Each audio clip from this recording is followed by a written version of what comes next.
ప్రభు క్రీస్తునాథునిచే మిక్కిలిగా ప్రేమించబడి సహోదరి సహోదరులారా,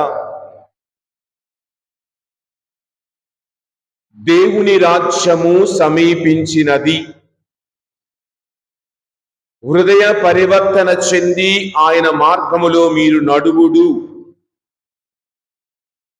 అన్న మాటను మనము మరొకసారి ఈ రోజున జ్ఞాపకపరుచుకుంటూ ఉన్నాం. క్రీస్తు బిడ్డలుగా మనందరము ఆయన వారసులము, ఆయనకు చెందిన వారము, ఆయన సువార్తలు భాగస్థులము. ఇది అందరం ఒక గురువులు, కన్యాస్త్రీలు, ఉపదేశులు కొంతమందికి చెందినది కాదు. క్రీస్తుని విశ్వసించిన ప్రతి ఒక్కరికి చెందినది సువార్త పరిచర్య అనే అంశమును దేవుడు ఈ రోజున మన ముందు ఉంచుతూ ఉన్నాడు. జూలై నెల మొదటి ఆదివారం రోజున నీవు నేను దేవుని సాన్నిధ్యములో, ఆరాధనలో, దివ్యబలిలో పాల్గొంటుండగా ప్రభువు 72 మరలా నియమించారు. మామూలుగా మనందరి బైబిల్ గ్రంథంలో గమనించినప్పుడు 12 శిష్యులను నియమించి, అనగా అపోస్తలులుగా వారిని పేరు పెట్టి, ఈ 12 మంది పేర్లు మనందరికీ తెలుసు. ఇవి అపోస్తలులు అనగా తనతో ఉండుటకును, తన వద్ద నుండి నేర్చుకుని వెళ్ళి వారు సువార్తను బోధించుటకును ఆయన వారిని నియమించుకున్నారు 12 మందిని. మరి ఈ రోజున ప్రభు మరి ఒక 72 మంది శిష్యులను తన వారిగా ఎంచుకొని తన తరపున వారిని పంపించటాన్ని ఇక్కడ మనము చూస్తూ ఉన్నాం. ఇక్కడ 72 పేర్లు లేవు. ఉన్నట్లయితే చాలా మంది ఆ పేర్లు కంఠస్థం చేయమని చెప్పేవాళ్ళేమో. అదృష్టం అని కాదు, బాధ లేదు. ఈ 72 మంది పేర్లు లేవు, కానీ ఈ 72 మంది ఎవరు? ఈ 72 మంది ఎవరో కాదు, మనందరమే. గమనించండి, ఆది కాండములో లేక నిర్గమకాండములో మోషే 72 నియమించాడు. ఎందుకు? తన యొక్క తరపున అక్కడ జాతులను నడిపించుటకు, సంఘములను నడిపించుటకు, ఆ యొక్క ప్రజలను నడిపించుటకు ఆయన వారిని, అలాగని క్రీస్తు ప్రభువు కూడా 72 తాను స్వయముగా వెళ్ళవలసిన ప్రతి పట్టణమునకు, ప్రతి గ్రామమునకు వారిని తాను పంపిస్తూ ఉన్నాడు, ప్రతి ప్రాంతమునకు. అనగా నీవు నేను క్రైస్తవులముగా ఇది మన బాధ్యత. ఆయన తరపున మనము పంపించబడుతూ ఉన్నాం ప్రతి గ్రామం మనం ఉన్న చోటే. అంతేకాని ఇల్లు వదిలేసి బైబిల్ పట్టుకొని ఊరూరు తిరగమని ప్రభు అంటలే. ఈరోజు వాక్యంలో విన్నాం, మీరు ఇల్లు తిరగరాదు, ఇల్లు తిరగరాదు. మీరు ఏ పట్టణమునకైతే వెళతారు అక్కడ ప్రార్థనా మందిరమునకు కానీ ఒక దగ్గర కూర్చుని బోధించాలి. ఈ రోజుల్లో ఏమవుతుంది? మందిరాలు వదిలేసి రోడ్ల మీద తిరుగుతూ ఉన్నాం. గమనించండి, ఫ్యాషన్ ఏంటంటే ఈ రోజుల్లో మరీ ఎక్కువైపోయింది. అందరూ ఏంటి, బహిరంగ సభలు ఎక్కువైపోతూ ఉన్నాయి, విశ్వాసం తగ్గిపోతూ ఉంది. షో, మాకు 1,00,000 మంది వచ్చారు, మాకు 50,000 మంది వచ్చారు, మాకు 500 మంది వచ్చారు. షో ఎక్కువైపోయింది, విశ్వాసం తగ్గిపోయింది, వాక్యము తగ్గిపోయింది. ఒకప్పుడు మందిరాలలో, ప్రార్థనా మందిరాలలో, గుడులలో చక్కగా వాక్య పరిచర్య అన్నీ ఉండేవి. ఇప్పుడు గుడులు వదిలేసి రోడ్ల మీదకి, ఇళ్లలోనికి, అక్కడికి ఎక్కడికి తిరగటం, లేనిపోని తగాదాలు తీసుకొని రావడం, క్రైస్తవత్వం గురించి హీనముగా మాట్లాడుకునే విధంగా మనల్ని మనం తయారు చేసుకుంటూ ఉన్నాం. నేటి సమాజంలో మనల్ని చూసి మిగతా వారు సభలు పెడుతూ ఉన్నారు. ఒకప్పుడు ఎప్పుడూ ఒక సభ, అరాకొర సభలు చూసేవాళ్ళు. ఈ రోజుల్లో నెలకు 2 సభలు. ఇంకా తపస్కాలం వచ్చిందంటే చెప్పటానికి లేదు. సభ సభ సభ అంటే ఏమిటి? అలాంటప్పుడు గుడులు ఎందుకు? ఈ రోజున ప్రభు అంచు ఉన్న పంపిస్తూ ఉన్నారు. ప్రతి గ్రామమునకు ప్రతి పట్టణమునకు వెళ్ళమంటున్నారు. మంచిదే, వెళ్ళాలి, బోధించాలి. ఏ విధముగా? ఇల్లు కాదు, నీ జీవితమే ఒక ఆదర్శముగా ఉండాలి. నీ నడవడికి ఒక ఆదర్శముగా ఉండాలి. నిన్ను చూసి వారంతట వారే రావాలి, కానీ నీ బోధన వలన కాదు, నీ మాట వలన కాదు, నీ నడవడిక వలన, నీ నడత వలన నీ దేవుని వైపుకు నీవు వారిని మరల్చగలుగుతున్నావా? నీ మాట తీరుతో, నీవు ప్రవర్తించే ప్రవర్తనతో. ఒకప్పుడు చిన్నతనంలో మీరు గమనిస్తే ఇదే ఓళ్లలో చిన్న చిన్న తగాదులు వచ్చినప్పుడు పెద్దలు వచ్చి నిలబడగానే అందరూ నోరు మూసుకుంటారు. ఈ రోజుల్లో పెద్దలు నోరు మూసుకోవాలి. ఎంతోడు కూడా మాట్లాడతాడు, మూతి మీద మేసోలేనుడు కూడా మాట్లాడతాడు. ఏం మాట్లాడుతున్నామో తెలియదు. తగాదని పెద్దది చేయటం, కొట్టుకోవటం పెద్దది చేయటం. అప్పుడు పెద్దలు ఆ విధంగా నడిచేవారు, ఆ విధంగా సంఘాన్ని నడిపించేవారు. మరి కుటుంబ పెద్దగా కుటుంబపు బాధ్యతలు నిర్వహించే మనం ఏ విధముగా మన కుటుంబాన్ని, మన సంఘాన్ని నడిపించుకుంటూ ఉన్నాం? ఈ రోజున ప్రభు అంటున్నాడు, ఇది అందరి బాధ్యత, ఇది అందరి బాధ్యత. ఆ 72 మంది స్థానములో క్రైస్తవులమైన నీవు నేను, క్రైస్తవ కుటుంబాలమైన నీవు నేను ఉండి నడవాలని ఆయన కోరుతున్నాడు. ఎందుకంటే మార్కు సువార్త 16వ అధ్యాయం 15వ వచనములో ప్రభు అన్న మాటే కదా, మీరు ప్రపంచమందంతటా తిరిగి సకల జాతి జనులకు సువార్తను బోధింపుడు. ప్రతి ఒక్కరి బాధ్యత అది. ఇక రెండవదిగా మత్తయి సువార్త 28వ అధ్యాయములో 19-20 వచనములలో ప్రభు వంచి ఉన్నారు, మీరు వెళ్ళి పితా పుత్ర పవిత్రాత్మ నామమున జ్ఞానస్థానము వసుగుచు నా శిష్యులను చేయుడు, వారికి వివరింపుడు, బోధింపుడు, లోకాంతము వరకు నేను మీతో ఉందును. ఆయన మనతో ఉంటాడు అని వాగ్దానం ఇస్తూ ఉన్నాడు. నేను మీకు ఏమి చెప్పాను అదే చెప్పాలి. ఈ రోజుల్లో ఒక కథ ఉంది కదా, ఏమిటి? ఎక్కడో ఒక ఆవిడ ఒక ఆయన ఉన్నారు. చిన్న జీవిత సారాంశమే. ఒక స్త్రీ ఒక పురుషుడు కలిసి ఉంటే చూసినోడు బాగానే ఉంటాడు, ఈడెళ్ళి నాలాంటి చెబుతాడు, నేను వాళ్ళిద్దరిని చూశాననే చెబుతాడు. ఈ రెండో వాడు ఏం చెబుతాడు? చూడటమే కాదు, వాళ్ళు కలిసే ఉంటున్నారు. మూడో వాడు చెబుతాడు కలిసి ఉండటం కాదు, ఆవిడ గర్భవతి అయిపోయింది. నాలుగో వాడు చెబుతాడు లేదు, ఆల్రెడీ వాళ్ళకి పిల్లలు ఉన్నారు. ఇది ఇలాంటివి చెప్పమంటే అదే అంటారు కదా, నిజం చెప్పులేసుకునే లోపు అబద్ధం ఊరంతా తిరిగి వచ్చిందంట.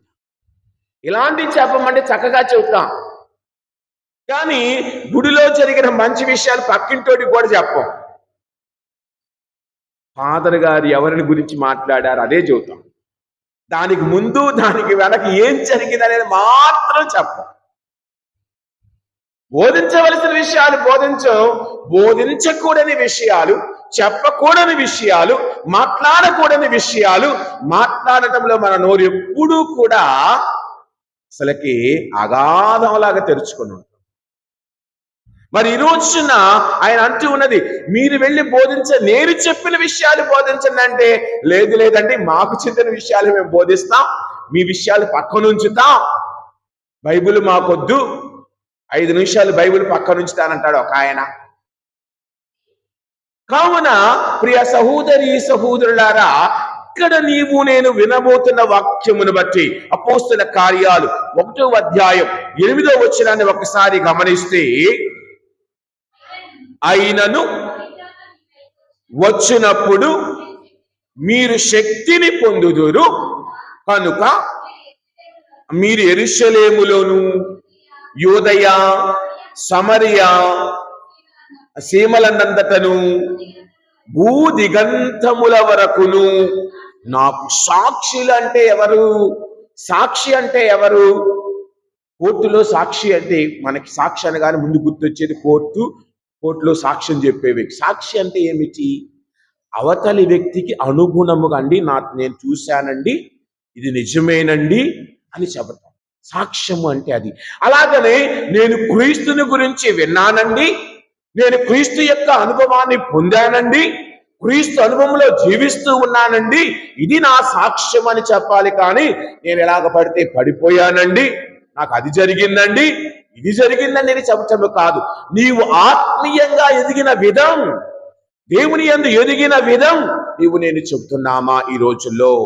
అనగా మన జీవితము విధానము ద్వారా, మనము నివసిస్తున్న స్థలములలో, మనము పనిచేసే స్థలములలో నీవు నేను సాక్షులుగా ఉంటున్నామా? నీవు నేను సాక్షులుగా ఉండటం అంటే క్రీస్తుకు ప్రతినిధులుగా జీవించాలి. నీ ఉన్న స్థలములో, నీ ఉన్నటువంటి చుట్టుప్రక్కల నీ కుటుంబమునకు నీవు సాక్షిగా, ఒక తల్లిగా, ఒక ఆదర్శరాలైన తల్లిగా నీవు ఉండగలుగుతున్నామా? ఈ రోజున ప్రియ సహోదరి సహోదరులారా, అందుకే తిమోతికి వ్రాయబడిన 2వ లేఖ, పౌలు గారు తిమోతికి వ్రాసిన 2వ లేఖ 4వ అధ్యాయం 2వ వచనం ఒక్కసారి చూద్దాం. నీవు వాక్యమును బోధింపుము, అనుకూల సమయమునందును ప్రతికూల సమయమునందును వారిని కొనసాగింపుము, సహనముతో కూడిన బోధతో ప్రజలను ఒప్పించుచు ఖండించుచు అమ్మా ప్రోత్సహించుచుండుము.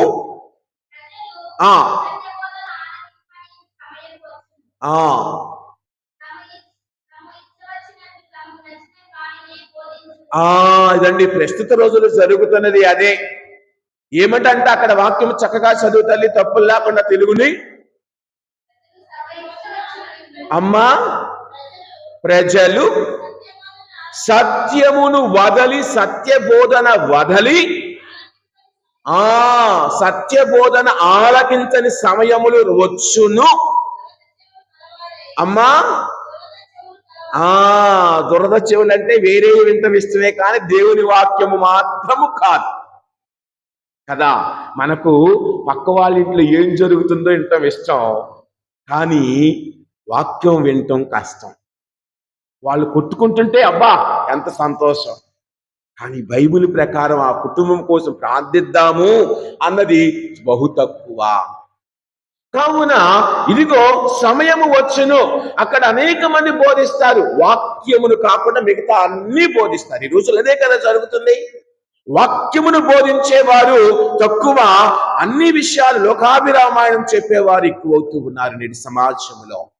కానీ పౌలు గారు అంటూ ఉన్నది తిమోతితో, అనగా మనందరితో ఏమంటూ ఉన్నాడు? అనుకూల సమయమునందును ప్రతికూల సమయమునందును నీవు దేవుని మార్గములో దేవుని బోధను అందరికీ పంచుము అంటూ ఉన్నాడు.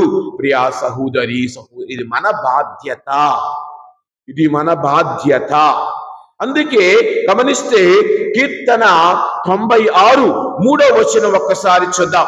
కీర్తన 96 3వ వచనం. ఆయన కీర్తిని ఎల్ల జాతులకు తెలియజేయుడు, ఆయన మహాకార్యములు ఎల్ల ప్రజలకు ప్రకటింపుడు, వివరించుడు అన్న మాటలు చూస్తున్నాం. ఆయన కీర్తిని గురించి, ఆయన మాటను గురించి, ఆయన గురించి నీవు బోధించాలి, ఆయన గురించి నీవు తెలియచేయాలి. నీ గురించి కాదు, నా గురించి కాదు. నీవు నేను చెప్పవలసినది నీ గురించి, నా గురించి కాదు, యేసు ప్రభువు గురించి, యేసు ప్రభు యొక్క వాక్యమును గురించి, ఆయన మనల్ని జీవించమన్న చెప్పిన విధమును గురించి నీవు నేను ఇతరులకు అందించాలి. అందించే ముందుగా నిన్ను నీవు అందులో సంపూర్ణముగా నిన్ను నీవు తెలుసుకోవాలి. కావున ప్రియా సహోదరి సహోదరులారా, 105వ కీర్తన 1వ వచనం ఒక్కసారి చూద్దాం. అమ్మా ప్రభువునకు కృతజ్ఞతలు అర్పించుడు, ఆయన నామమును మహత్యమును ఉద్ఘాటింపుడు. చెప్పండి, ఆయన నామము గురించి, ఆయన కీర్తిని గురించి తెలియచేయండి అంటున్నా. ఈ రోజున సువార్తలో ప్రభువు తన శిష్యులను పంపిస్తూ అన్న మాటలు కూడా అదే కదా. మీరు నా తరపున ప్రతి పట్టణమునకు ప్రతి గ్రామమునకు వెళ్ళి ఏమని బోధించాలట? దేవుని రాజ్యము సమీపించినది, పంట విస్తారముగా ఉన్నది, కానీ పనివారు తక్కువ, కావున పనివారిని పంపవలసినదిగా తండ్రిని ప్రార్థింపుడు. మిమ్మల్ని లాగా పంపుచున్నాను అన్ని ఆయన వివరిస్తూ ఉన్నారు రోజున. కావున అందుకే ప్రియ సహోదరి సహోదరులారా, మరి మనందరము కూడా ఏ విధముగా ప్రకటిస్తున్నాం, ఏ విధముగా సువార్తను అందిస్తూ ఉన్నాం ఇతరులకు? ఒకసారి బైబిల్ గ్రంథంలో చూద్దాం. యోహాను సువార్త 1వ అధ్యాయం 41వ వచనం, 42వ వచనం, 41, 42వ వచనం. అతడు మొదట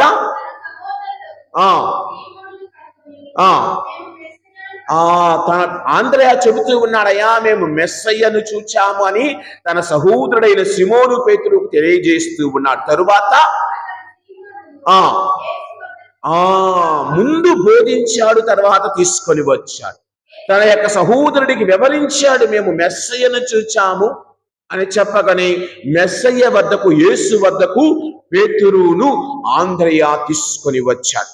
అలాగని సువార్త చేయటం అంటే ముందు మనవారిని ఆయనకు చేరువగా చేయటం, నీ కుటుంబంలోని వారందరినీ దేవుని దగ్గరగా నడిపించటం, నీ బిడ్డలను, నీ కుటుంబమును, నీ ఆత్మీయులను, నీ రక్త సంబంధీకులను దేవునికి దగ్గరగా విశ్వాసములో నడిపించమని వాక్యము సెలవిస్తుంది. ప్రియ సహోదరి సహోదరుల, ఇక రెండవ వ్యక్తిని గురించి చూద్దాం. యోహాను సువార్త 4వ అధ్యాయములో 28వ వచనములో, దానికి ముందుగా గమనిస్తే పేతురు ఒక సమరీయ స్త్రీతో మాట్లాడిన విధం, ఆమెకు అన్ని విషయాలు బోధించిన విధం, ఆమె తన జీవితాన్ని ప్రభువునందు తెలుసుకున్న విధం, మరి నీవు నేను విన్న వాక్యములను బట్టి నీ జీవితం గురించి నీవు తెలుసుకుంటున్నావా? నీ జీవితంలో మార్పులు చేర్పులు చేసుకోవటానికి సిద్ధముగా ఉన్నావా? ఈ సమరీయ స్త్రీ తన జీవించిన విధానాన్ని ప్రభువు ద్వారా తెలుసుకొని తనను తాను ముందుగా మార్చుకున్నది. మరి నీవు నేను, ఇక్కడ చెప్తున్న నీవు నేను ముఖ్యముగా చెప్పేవాడిగా కంటే నన్ను నేను ముందుగా తయారు చేసుకుంటున్నానా? వాక్యమును బట్టి క్రీస్తు పేరిట నేను జీవించవలసిన విధానమును గురించి నన్ను నేను ముఖ్యముగా తెలుసుకుంటున్నానా? ఆ స్త్రీ తను తాను తెలుసుకున్నది. అందుకే 28వ వచనంలో ఆమె ఏమంటూ ఉన్నది? అక్కడే వదిలిపెట్టి పట్టణములోనికి వెళ్ళి నా సాక్ష్యాన్ని నేను చెప్పాలి, అంతేగాని నన్ను నేను దాచుకొని జీవించటము కాదు. ఆ స్త్రీ అంటుంది, ఒక వ్యక్తి నా జీవితమును క్షుణ్ణముగా నాకు తెలియజేశాడు. అలాగనే వాక్యమును బట్టి నా జీవితాన్ని నేను తెలుసుకుంటున్నానా? ఈరోజు క్రీస్తు ప్రభువు నాతో పలుకుతున్న మాట ఇది నా జీవితంలో ఎక్కడ ఏ విధముగా ఉపయోగపడుతూ ఉన్నది అని నన్ను నేను సరి చేసుకుంటూ ఉన్నానా? అందుకే ఆ స్త్రీ అంటూ ఉన్నది, ఒక మనుషుడు నా జీవితముల గురించి నాకు పూర్తిగా తెలియజేశాడు. తర్వాత వచ్చిన మీరు కూడా వచ్చి ఆయన మాటను చూడండి, ఆలకించండి. తర్వాత వచ్చిన చెప్పాను, వెళ్ళిరి.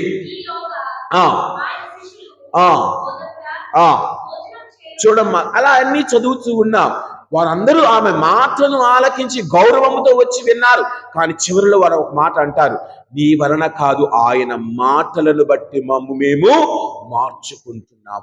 నా వల్ల రావచ్చేమో, తర్వాత నా వలన ఈ సంఘం పెద్దదైంది, నీ వల్ల నా వల్ల ఏమీ కాదు. నీలో మార్పు లేకపోతే, నీలో మారు మనసు లేకపోతే ఎవరు మార్పు చేస్తారు? అందువలన క్రీస్తే తన బిడ్డలుగా మార్చుకుంటాడు. కానీ నేను వాక్యము చెప్పొచ్చు, తప్పులేదు. లేక నువ్వు వాక్యము చెప్పొచ్చు, ఇంకొకళ్ళు వాక్యము చెప్పొచ్చు. వాక్యము చెప్పినంత మాత్రాన మారు మనసు పొందాలని ఏమీ నాలో మార్పు రానంత వరకు. అందుకే గర్వము ఉండరాదు. నాకంటే మగాడు లేడు, నేనే గొప్ప అన్నది వద్దు. వాక్యము తెలియజేస్తుంది విధేయము, విధేయత, తగ్గింపుదనము, అది అలవర్చుకోవాలి. అప్పుడు నీ నడకను బట్టి, నడవడికను బట్టి ప్రజలు నిన్ను నా శిష్యులుగా గుర్తిస్తారని ప్రభు అంటూ ఉన్నాడు. నీ మాటను బట్టి కాదు, నీ చేష్టలను బట్టి కాదు, నీవు జీవించే విధమును బట్టి నీవు నా శిష్యుడివని లోకము గుర్తించాలి. కావున ఈ రోజున నీవు నేను కూడా మనము జీవించే విధమును బట్టి క్రీస్తుకు చెందిన వారిగా ఉంటున్నామా? మనము జీవించే విధమును బట్టి, అందులో ముఖ్యముగా ఈ రోజున గుడిలోనికి ఏ విధముగా వస్తూ ఉన్నాం, కూర్చునే విధానం, మనము వేసుకునే బట్టలను గురించి కూడా నేను మొదటి చాలాసార్లు చెప్పాను. ఏ డ్రెస్సు పడితే ఆ డ్రెస్ వేసుకొని రాకూడదు. గుళ్ళో కూడా ఫాదర్ గారు పోయిన వారం చెప్పారు కదా, డ్రెస్ కోడ్ లేదు ఆర్సిఎం చర్చికని. డ్రెస్ కోడ్ లేదంటే ఆడోళ్ళు ప్యాంట్లు వేసుకొని రమ్మని కాదుగా.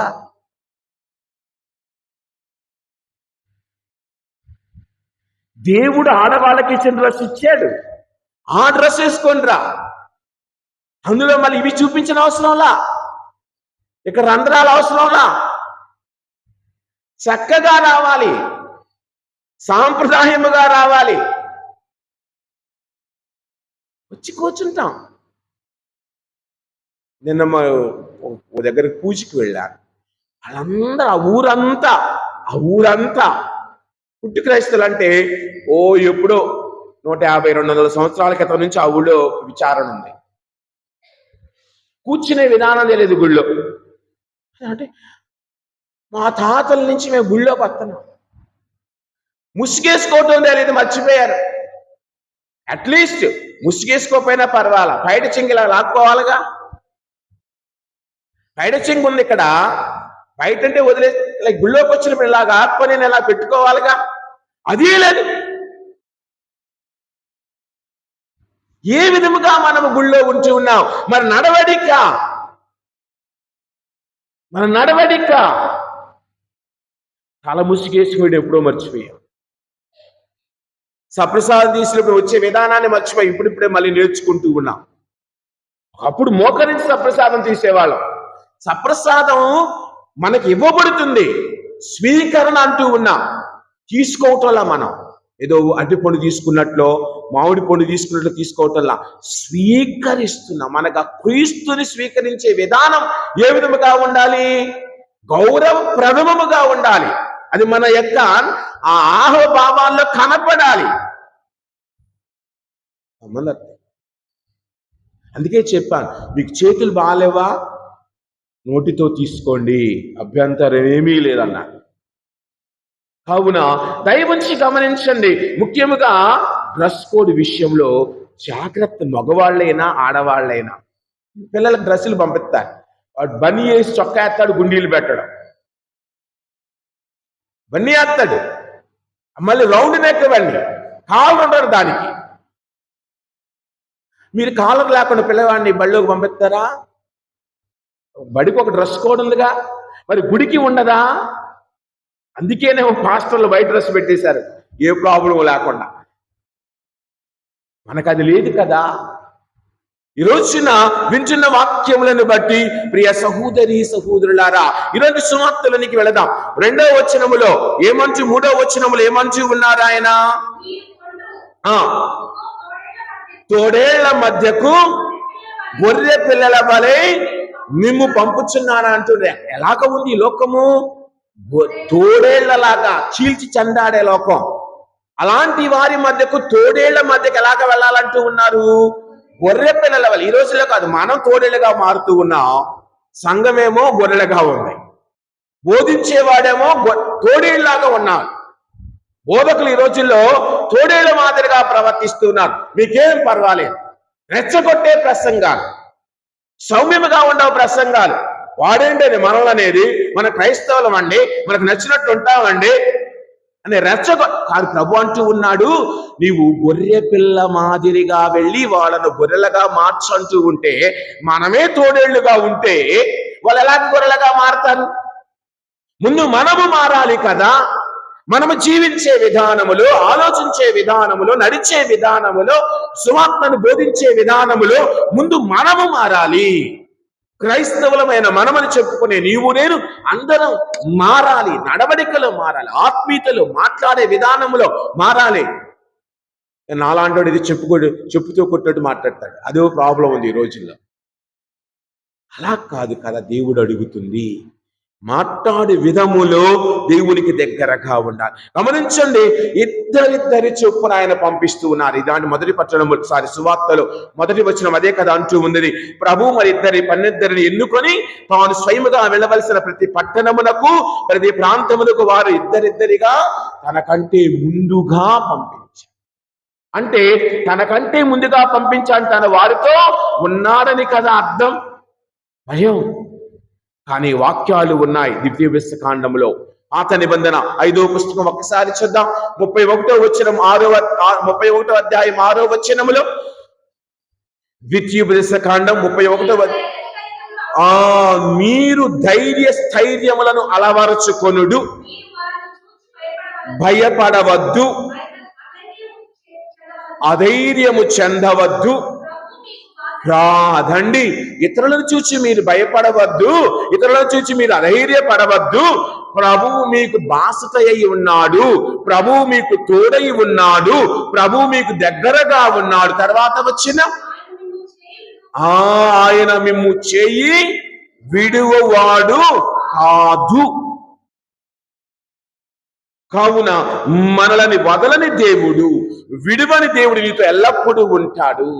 కావున నీవు ఏమి మాట్లాడాలి, ఎలాగ మాట్లాడాలి, ఏమి చేయాలి అన్నీ ఆయనే మనకు బోధిస్తాడు, మనకు అన్ని విషయాలు తెలియజేస్తాడు. కావున నీవు వెళితే చాలు, నీ నడవడికతో మంచితనముతో వెళితే చాలు అంటున్నా. అలాగని ప్రియ సహోదరి సహోదరులారా, యెషయా గ్రంథం 41వ అధ్యాయం 10వ వచనం ఒక్కసారి చదువు. యెషయా గ్రంథం 41వ అధ్యాయం 10వ వచనం, నీవు భయపడకుము, నేను నీకు తోడై ఉందును, నీవు వెరవకుము, నేను నీకు దేవుడను, నీకు నా శక్తిని వసగి నిన్ను కాపాడుదును. ఆయన తన నీతి అనే దానితో కాపాడతాడు, నీతి న్యాయములు అనే దానితో ఆయన నిన్ను దీవిస్తాడు. కావున ప్రియ సహోదరి సహోదరులారా, మరొక్కసారి వెనక్కి వద్దాం. ద్వితీయ కాండం 1వ అధ్యాయంలో చక్కని వాక్యాలు ప్రభువే పలుకుతూ ఉన్నారు. 29వ వచనము నుండి 29:50 ప్రభు మోషేతో మాట్లాడించిన విధం ఇక్కడ మనము చూస్తూ ఉన్నాం. అమ్మా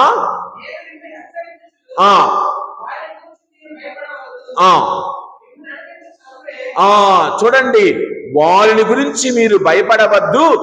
ఆ తర్వాత వచ్చిన మిమ్ము నడిపించు ప్రభువే నీ పక్షమున ఉండు. నిన్ను ఎవరైతే నడిపిస్తూ ఉన్నాడో, నేను నడిపిస్తున్న దేవుడు తన విశ్వాసములో, తన నామములో నిన్ను నడిపిస్తూ ఉన్న ప్రభువు నీకు బాసటగా, నీకు తోడుగా ఉంటాడు. తర్వాత వచ్చిన ఐగుప్తును మీ తరపున ఆయన నిలబడలేదా? పయనించి ఇంటికి చేరినప్పుడు మీ త్రోవనంతా, మీ మార్గమునంతా, మీరు నడిచిన 40 సంవత్సరాలంతా ఆయన మీకు బాసటగా నిలువలేదా అన్న మాటను చూస్తున్నాం. అంటే దేవుడు మనల్ని విడిచేవాడు కాదు. నీ కష్టములలో, నీ బాధలలో, నీ సంకట స్థితులలో నిన్ను విడువడు, నిన్ను ఎడబాయడు. కావున మరి నీవు నేను ఏ విధముగా ఉన్నాము? నీవు నేను ఏ విధముగా ఉన్నాము? కావున ప్రియ సహోదరి సహోదరులారా, అందుకే యెహోషువ గ్రంథం తరువాత పుస్తకం, ద్వితీయ కాండం తరువాత యెహోషువ గ్రంథములో 1వ అధ్యాయం 9వ వచనం ఒక్కసారి చదువు. నేను మీతో మాట్లాడినట్లు ధైర్య స్థైర్యం అలవరుచుకొనుడు, నిర్భయముగా అమ్మా ఆ ఆ ఆ నిస్సంకోచముగా నిస్సంశయముగా ప్రవర్తించుమనగా ధైర్యముతో నడువుము, నేను నీతో. తర్వాత వచ్చిన ఆ ఎల్లవేళలా నీతో ఉండును. నీ దేవుడైన ప్రభువు ఎల్లవేళలా నీతో ఉండును. నీవు నడిచేటప్పుడు, నీవు క్రీస్తు గురించి బోధించేటప్పుడు, నీ జీవితం ద్వారా క్రీస్తుకి ఇతరులకు అందించేటప్పుడు నీవు భయపడవద్దు, నేను నీకు బాసటగా తోడుగా నీడగా ఉన్నానంటూ ఉన్నాడు. మరి నీవు నేను ధైర్యస్థైర్యములతో క్రీస్తుని గురించి బోధించే బిడ్డలుగా ఉన్నామా నేటి సమాజంలో? లేచి రాసిన మరి నీవు నేను రోజున ఒక్కసారి ఆలోచించుకుందాం. కొన్ని విషయాలను బట్టి ప్రియ సహోదరి సహోదరులారా, రోజున దేవుడు మనతో మాట్లాడుతున్న విషయములను బట్టి మరి మనందరం ఏ విధముగా ఉన్నాము? చివరిగా లూకాసు సువార్తలో ఈనాటి సువార్త 4వ వచనం ఒకసారి చూద్దాం.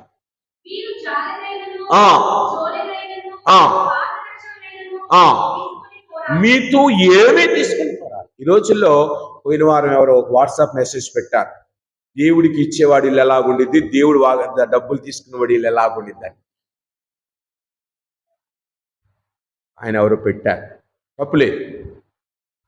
పరిస్థితులు అలానే ఉన్నాయి.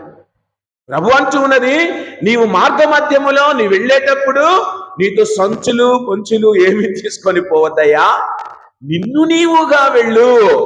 ఏమంటున్నది 4వ వచనము? జోలెనైనను మార్గ మధ్యములు ఎవరితోనూ కుశల ప్రశ్నలు వేసి మనం చేసేది అదే. ఈ రోజుల్లో వాక్యం చెప్పమంటే ఆ ఇంట్లో ఎలాగొన్నారు, వీళ్ళింట్లో బాగున్నారు, ఆ ఇంట్లో అలాగుందని 4-5 మాటలు కహానీలు చెప్పేస్తారు. వాక్యమును బోధించమని ఆయన కోరుతూ ఉన్నారు.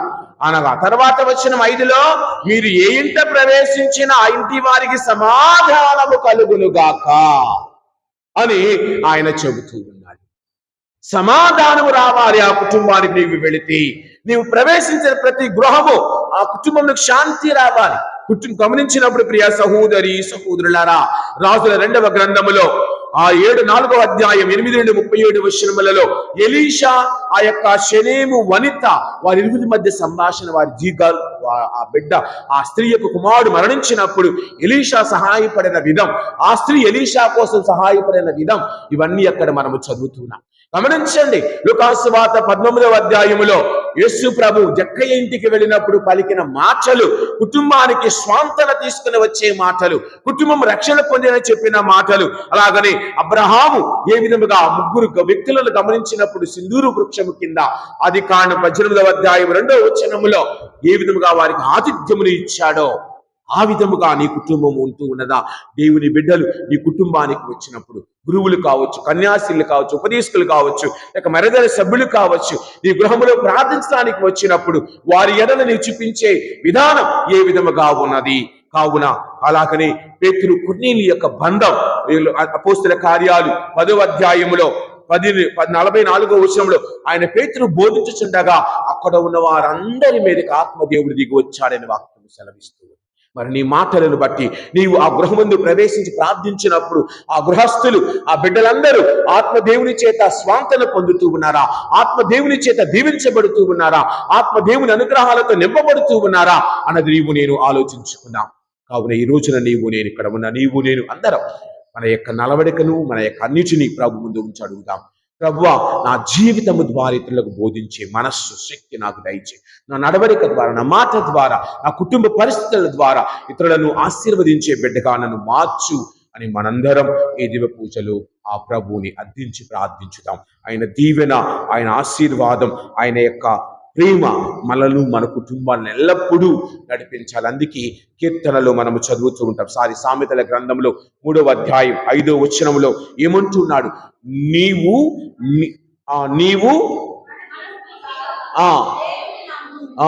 నీవు మనస్ఫూర్తిగా దేవుని నమ్ముము, మన తెలివితేటల మీద ఆధారపడవద్దు అని ఆయన వాక్యం. కావున మరి మనం మన మీద కాకుండా భగవంతుని మీద ఆధారపడి నడిచే వారిగా దేవుడు దీవించాలని అందుకే ప్రభు అంటూ ఉన్నారు, మీరు ఎన్ని గొప్ప కార్యాలు చేశారని గర్వపడవద్దు, మీ పేర్లు జీవ గ్రంథములో, పరిశుద్ధ గ్రంథములో, పరలోకములో మీ పేర్లు వ్రాయబడినవని ఆనందింపుడు అని ఆయన పలుకుతూ ఉన్నారు. మరి మన పేర్లు ఈ లోకములో కాదు వ్రాయబడవలసినది, ఇది గుడి చుట్టూ మనం ఏదైనా పనులు చేసినప్పుడు రాళ్ళు వేస్తాం, శిలాఫలకాల మీద పేర్లు కాదు, పరలోకములో మన పేర్లు ఉండాలని ఆ ప్రభుని అడుగుదాం. ఏదో ఒక్కోసారి ఫాదర్ గారు మర్చిపోతూ ఉంటారు, ఫాదర్ గారండి మా ఇంటి పేరు లేదండి, అది లేదండి, ఇది లేదన్న అవసరంలా, ఇవి ఇచ్చావా ప్రభు అంటున్నా, నీ కుడి చేతితో ఇచ్చిన నీ ఎడమ చేతికి కూడా తెలియజేయకుండా ఇవ్వాలి. కానీ ఈ రోజుల్లో దురదృష్టం ఏంటంటే అలాగ ప్రచారం చేస్తే అందరూ ఇస్తారు, అలాగా ప్రచారం చేస్తే ఫలానా వాళ్ళు ఇచ్చారు, ఫలానా వాళ్ళు ఇచ్చారంటే నేను వాళ్ళకంటే ఎక్కువ గర్వంతో ఇస్తాం. ఆ విధంగా ఆయన గుడి అభివృద్ధి చెందాలని ప్రార్థిద్దాం, ఆ విధంగా ఆయన గుడిలో అభివృద్ధి చెందాలని ప్రార్థిద్దాం. మన సంఘాలు ఇంకా పటిష్టంగా ఉండాలని ప్రార్థిద్దాం. మన సంఘంలోని ప్రతి బిడ్డ ఆశీర్వాదం నింపబడాలని ప్రార్థన చేసుకుందాం. ఆమేన్. పిత పుత్ర పవిత్ర ఆత్మ నామమున ఆమేన్.